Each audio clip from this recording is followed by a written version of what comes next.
एक बार व्यास जी महाराज बड़े चिंतातुर खड़े हुए थे।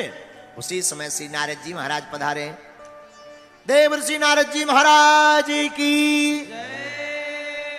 नारायण नारायण कहते हुए नारद जी आए। महाराज आप बड़ी चिंता में दिखाई पड़ रहे हैं, मुंह लटका हुआ है, क्या कारण है? ये मुंह क्यों लटकाए हो? महाराज कुछ मत पूछो। नहीं नहीं बताओ बताओ क्या कारण है? महाराज जी हमारे मन में बड़ी अशांति है, चित्त बार बार कह रहा है कुछ रह गया, और ये समझ में नहीं आता क्या रह गया। देखो एक बात और यहां पर बढ़िया बता दें, मन को शांत करने के 6 उपाय हैं। क्या उपाय हैं? बोले 6 उपाय। अच्छा मन शांत कैसे होगा? 6 उपाय शास्त्रों में वर्णन आया है। एकांत वासो लघु भोजनादौ मौनम निराशा करनावरोधा। मन को शांत करने के 6 उपाय शास्त्र कहते हैं। पहला उपाय एकांत में वास करो, अकेले रहो। मन बड़ा अशांत रहता है, अकेले रहना सीख जाओ। दूसरा उपाय अल्प भोजन, थोड़ा कम खाओ।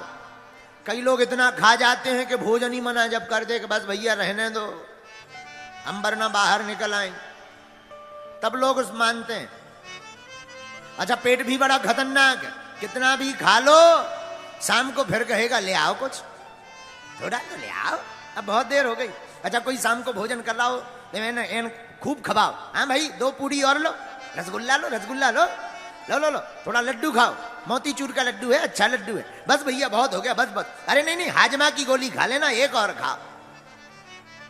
सोई एक रसगुल्ला और खा लेता है, और फिर पानी पीते नहीं बनता, उठते नहीं बनता, फिर तो सोच लेता अब 2 दिन तो भोजन होंगे नहीं, बहुत ज्यादा खा लिया है। लेकिन धन्य है पेट, ये पेट भी बड़ा खतरनाक है। जहां 4-5 घंटे होते हैं सोई कहता है ले आओ कचू, भैया चाय ले आओ, थोड़ा नमकीन दे दो नमकीन। ये पेट बड़ा खतरनाक है। तो बोले क्या उपाय है मन शांति के? बोले पहला उपाय है एकांतवास, अकेले में रहो।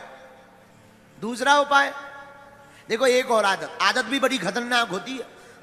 एक सज्जन की आदत थी, रेलवे स्टेशन पर नौकरी करते थे, हमेशा रेलवे स्टेशन पर रहते थे, घर बहुत कम जाते थे।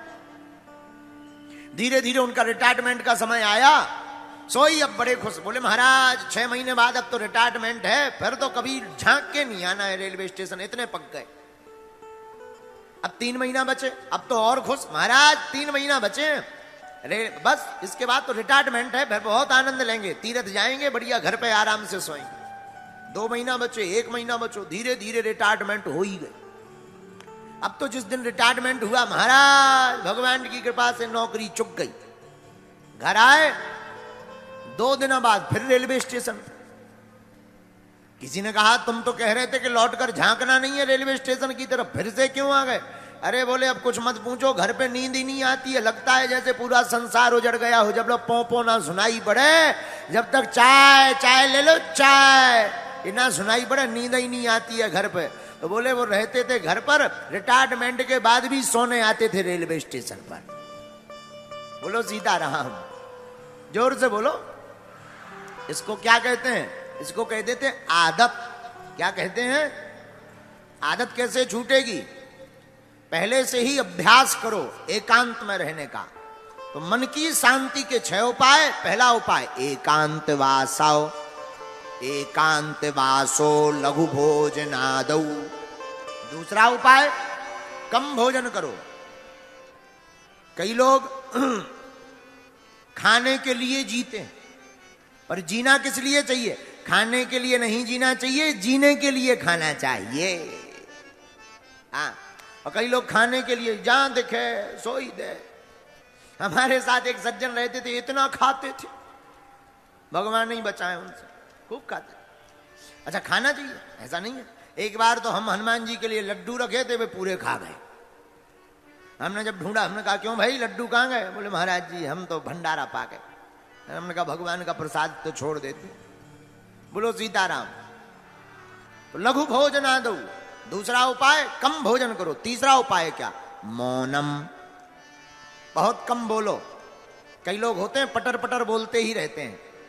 देखो अटपट लीला राम की झटपट समझ न आए, जो मन की खटपट मटे सो चटपट दर्शन हो जाए। है? बहुत कम बोलो, और जो भी बोलो मीठा बोलो। कई लोग बोलते तो बहुत कम है, पर ऐसी वाणी बोलते हैं कि तलवारें निकल आवे, कर्कश वाणी। देखो रामचरितमानस इसीलिए कहते हैं कि रामायण पढ़ा करो। भारत के हिंदू जिस दिन रामचरितमानस को पढ़ने लगेंगे, और 100 करोड़ हिंदुओं में जिस दिन 30 करोड़ हिंदू मस्तक पर तिलक लगाकर रेलवे में, ट्रेन में, बस में नौकरी करने जाने लगेंगे, उसी दिन भारत हिंदू राष्ट्र घोषित हो जाएगा। हाँ। लेकिन बड़ी दुर्दशा है, तिलक लगाने में शर्म आती है। धन्य है, और किसी को टोपी पहनने में शर्म नहीं आती, लटकाने में शर्म नहीं आती, अपन को तिलक लगाने में शर्म आती है। ये हमारे देश का दुर्भाग्य है। तिलक हमारा सौभाग्य है। विवाहित स्त्री का लक्षण क्या है? अच्छा चलो ऐसे समझो, ऐसे नहीं समझ आए भैया, जरा बेस कम करो। बताओ, जिस स्त्री की शादी हो गई उसकी निशानी क्या है? क्या निशानी है? 2 निशानी, एक मंगलसूत्र और माथे पे सिंदूर। भाई मांग भरी हो तो समझ जाते हैं इस प्लाट की रजिस्ट्री हो चुकी है। आओ आओ आओ आओ भाई, ये 2 चीजें हो तो भाई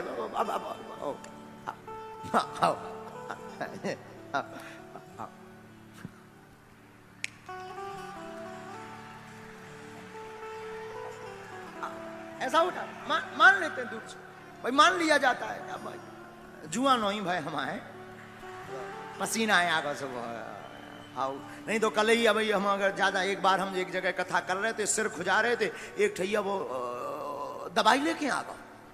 गुरुजी आप कथा में सिर खुजाने लगते हो, जुआ हो गया। हम कहीं ठटरी के बारे आई जुआ ने। विवाहित स्त्री का लक्षण क्या है? 2 लक्षण, एक मांग में सिंदूर और गले में मंगलसूत्र, हम लोग समझ जाते हैं, फ्री है। अच्छा, भक्त के लक्षण क्या है? हिंदू के लक्षण क्या है? भक्त के भी 2 लक्षण हैं।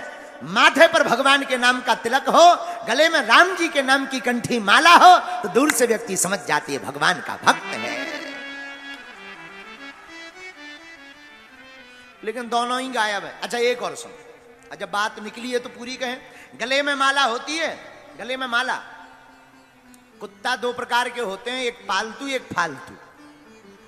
कितने होते हैं? 2, एक पालतू एक फालतू।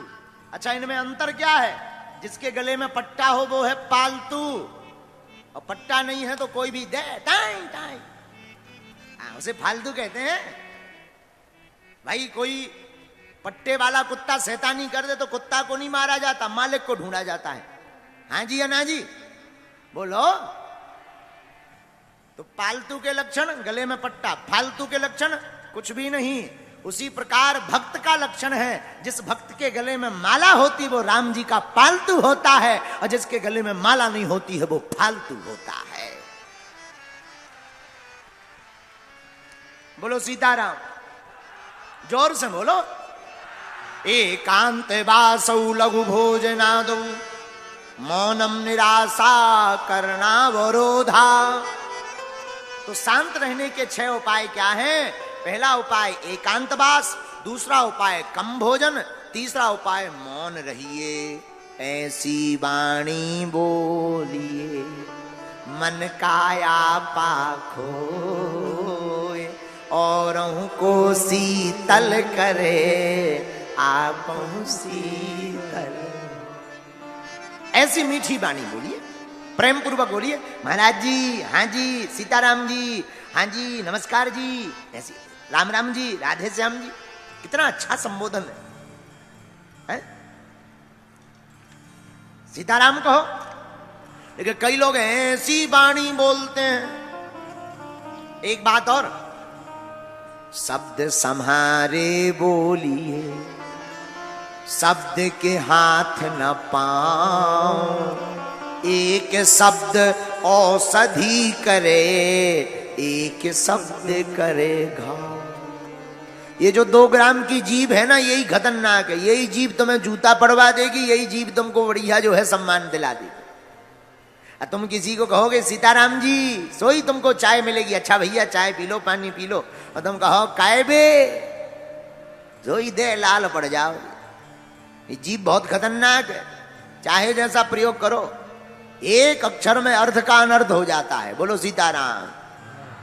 इसलिए शास्त्र कहते हैं मन को शांत करने का एक उपाय और है। बोले क्या? मौनम। मौन हो जाओ। आपने देखा होगा बड़े बड़े महापुरुष कम बोलते हैं, वाणी बोलने से तेज छीन होता। महात्मा बैठे हैं, आपको ज्ञानी, महाराज जी आप तो सब ज्ञानी हो, हम तो बहुत नालायक आदमी हैं। एक जगह लिखा है अत्यधिक बोलने से जिस प्रकार वीर क्षीण होने पर शरीर में कमजोरी आती है, वैसे ही बोलने से भी शरीर में कमजोरी आती है। हाँ, या फिर ज्यादा बोलो तो ज्यादा सुनो भी।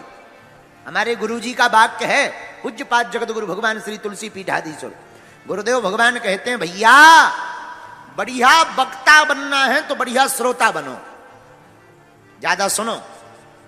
बढ़िया गुरु बनना है तो बढ़िया चेला बनो, बढ़िया बाप बनना है तो बढ़िया बेटा बनो। तो साधु कहते हैं 6 उपाय: एकांतवास, कम भोजन, मौन होना, और चौथा उपाय क्या? निराशा। किसी से आशा मत रखो, क्योंकि सबसे ज्यादा मन अशांत रहता है अपेक्षा रखने से। किसी से आशा रख ली, अमुक आदमी हमारा मकान बनवा देगा, अब मकान नहीं बनवाया, सोई दिमाग खराब, दिमाग में एकदम उलझन। इसलिए तो हमने कई बार कहा, आशा एक राम जी से, बाकी आशा छोड़ दे, नाता एक राम जी से, दूजा नाता तोड़ दे। आशा रखनी ही तो राम जी से रखो। इसलिए साधक कहते हैं, एकांत वासो लघु भोजनादौ मौनम निराशा कर्णावरोधा, मुनिरसौ संयमनम सरेते, चित्त प्रसादम जनयन्ति शीघ्रम। आहा, शास्त्र कहते हैं एकांतवास, कम भोजन, मौन रहना, किसी से आशा ना करना, कोई अपेक्षा मत रखो। मांगना ही है, भिखारी मैं दुनिया से क्या मांगना।